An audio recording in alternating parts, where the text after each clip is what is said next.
Je réponds à la question, quand et pourquoi faut-il envoyer son enfant sur le marché du travail lorsqu'on immigre au Canada? Lorsqu'on immigre au Canada, on se rend très vite compte que c'est un contexte de plein emploi, c'est-à-dire que l'accès au marché du travail pour le jeune dès l'âge de 12 ans est vraiment facilité. Donc, ça permet de faire quand même pas mal d'économies, autant pour le jeune ou pour la famille tout simplement dans une large mesure.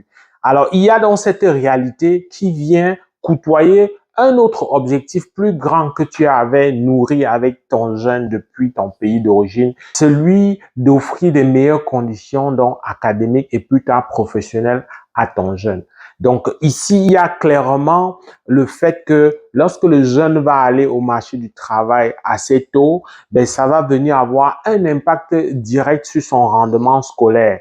Et ajouter à ça, si le jeune vit des réalités familiales ou l'environnement autour de lui difficile, ben, ce travail-là va être vraiment son seul secours, sa seule motivation, surtout dans un contexte où la pénurie d'enseignants fait que plusieurs enseignants qui ont des tâches, qui s'occupent de nos jeunes, n'ont pas toujours les qualités, malgré leur bonne volonté, n'ont pas toujours des qualités d'accrocher le jeune, de renforcer la motivation, d'entretenir la motivation. Du coup, avec une démotivation, avec potentiellement pour certains des conditions sociales et voilà son environnement de vie difficile, ben le travail finit par être son seul recours.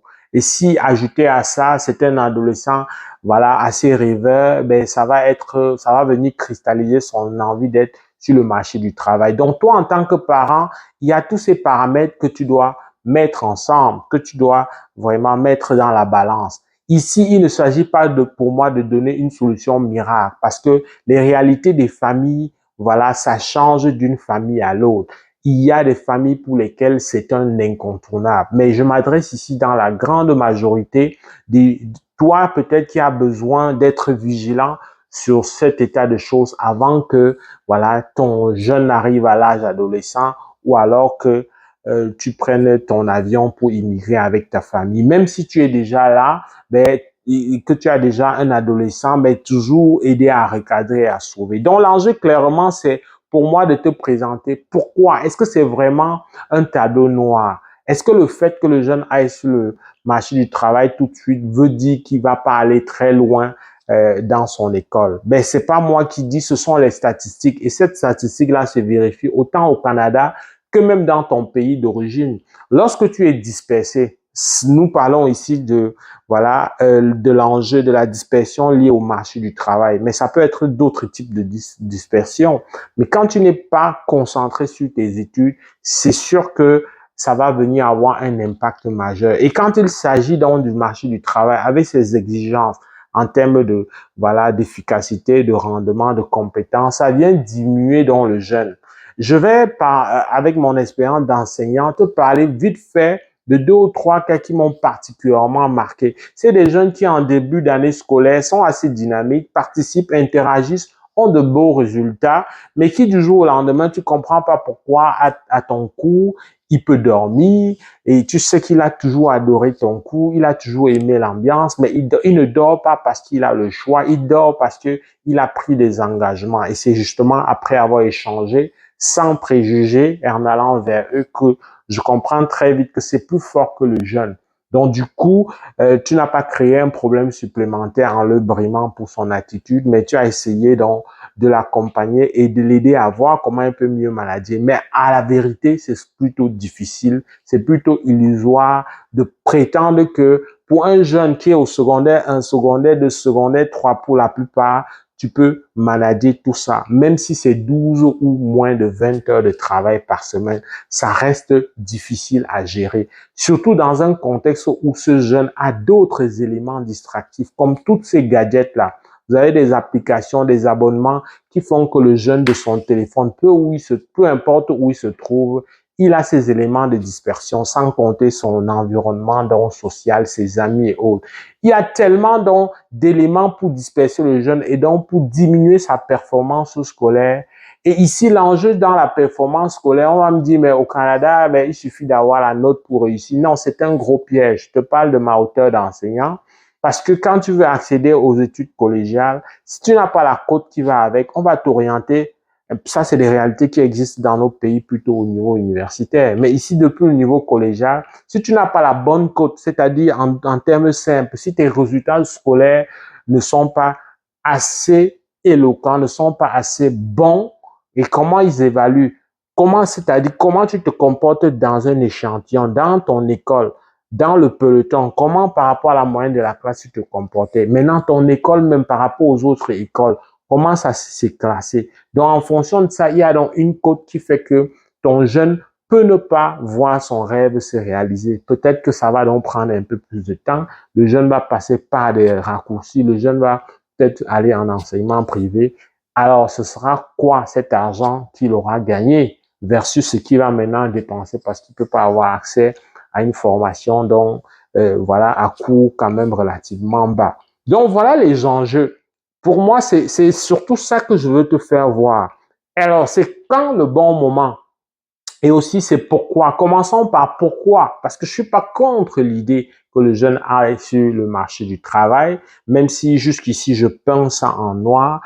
La raison, c'est pourquoi d'abord. Pour moi, le jeune n'a pas à aller sur le marché du travail pour gagner de l'argent, à moins que tu sois, ta famille fasse l'objet de situations particulièrement difficiles où vous ne maîtrisez pas les choses. Sinon, qu'à la base, un jeune dans un pays comme le Canada, un pays où le jeune appartient à l'État, à la société, parce que tu as signé la charte des droits et des libertés, tu as signé voilà la charte des valeurs voilà, démocratiques. Ça fait que ton jeune ne t'appartient plus, ton enfant ne t'appartient plus, je ne t'apprends pas qu'on peut te le retirer, etc.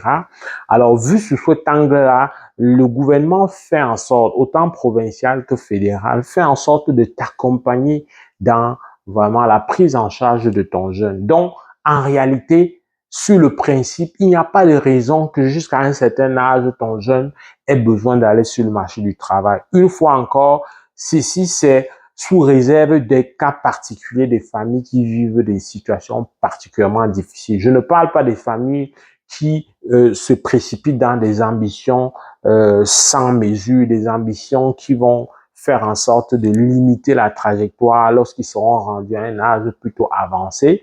Je parle vraiment donc dans la grande partie donc de ceux qui peuvent donc se ressaisir et comprendre que un jeune n'a pas à aller sur le marché du travail donc idéalement avant le secondaire 5. Pourquoi le secondaire 5 qui correspond à l'âge de 16 ans ou 17 ans? Mais parce qu'au secondaire 4, il y a l'enjeu donc des examens du ministère. En fonction de ton résultat scolaire, en fonction de comment tu t'es comporté du secondaire 1 jusqu'au secondaire 4, ça te laisse des traces au niveau de ta performance. C'est tout ça qui va t'aider à aller justifier une bonne cote et que finalement qu'on te laisse accéder à la formation à laquelle tu aspires parce qu'il y a des exigences, voilà, lorsque c'est des formations quand même recherchées. Donc voilà l'enjeu. Donc on ne va pas sur le marché du travail parce qu'on veut se faire de l'argent, on va pour la raison suivante. Eh bien, dans le contexte canadien, si tu veux accéder à un emploi, à ton emploi de rêve, c'est toujours bien dans le système de référencement que tu aies déjà à ton acquis une certaine expérience. Ça s'appelle expérience québécoise ou expérience canadienne. Qu'est-ce que ça veut dire tout simplement? Ça veut dire que est-ce que tu t'es déjà placé dans un contexte de travail, de tâches professionnelles? Ça peut être dans le cas d'un bénévolat, mais ça peut aussi être dans le cas d'un travail rémunéré en bonne et due forme. Est-ce que tu as vécu une situation où tu avais un horaire, il fallait que tu viennes à une certaine heure, tu as connu ce sacrifice lié à l'assiduité, à la ponctualité, tu as connu voilà le travail d'équipe, est-ce que tu as connu le respect des consignes professionnelles, est-ce que tu as travaillé selon les objectifs de l'entreprise, est-ce que tu as fait long feu? Ça a été quoi? Le fait d'avoir ça, ça joue beaucoup à ton avantage. Donc oui, pour cette raison, le jeune doit aller sur le marché du travail. Mais on s'entend que si tu as ton jeune et toi, vous avez voilà l'ambition qu'il a au niveau universitaire, ça ne sert à rien de commencer à faire ça avant le niveau collégial. Au niveau collégial, c'est beaucoup plus opportun. Beaucoup plus opportun parce que le jeune a un horaire suffisamment vraiment espacé, il y a vraiment de la place pour manager tout ça, même pour s'occuper. Donc, c'est idéal. Il a déjà eu une place dans un collège, dans une institution collégiale, et donc à ce moment-là, il peut se permettre ça. Ça, c'est davantage donc l'enjeu. Donc pourquoi?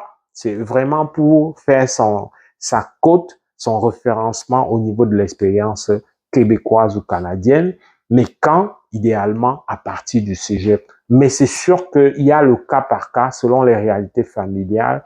Ici, loin de moi l'idée de vous mettre dans un même moule et de te faire réagir comme ça. Moi, mon rôle, c'est en tant qu'Afrique d'éducation, t'aider à rester vraiment concentré et focusé sur tes objectifs de départ qui étaient, comme on le dit souvent, donner un meilleur avenir à ses enfants. Un meilleur avenir, c'est rendre ton enfant autonome. Comment on rend l'enfant autonome? En lui donnant la possibilité d'avoir plusieurs, voilà, tout dans la poche, c'est-à-dire à élargir ses possibilités. Et seul, dans ce système capitaliste, seul le fait d'avoir des résultats scolaires assez bons te prouve plusieurs voies. C'est une réalité en Afrique, ça reste une réalité ici. Donc, pour cette raison-là, ben, moi, je me dois donc de t'en parler. J'espère que cette vidéo t'a plu. Si c'est le cas, like. Avec beaucoup de plaisir, je vais te retrouver dans le cadre d'une prochaine vidéo. Porte-toi bien. Pull up!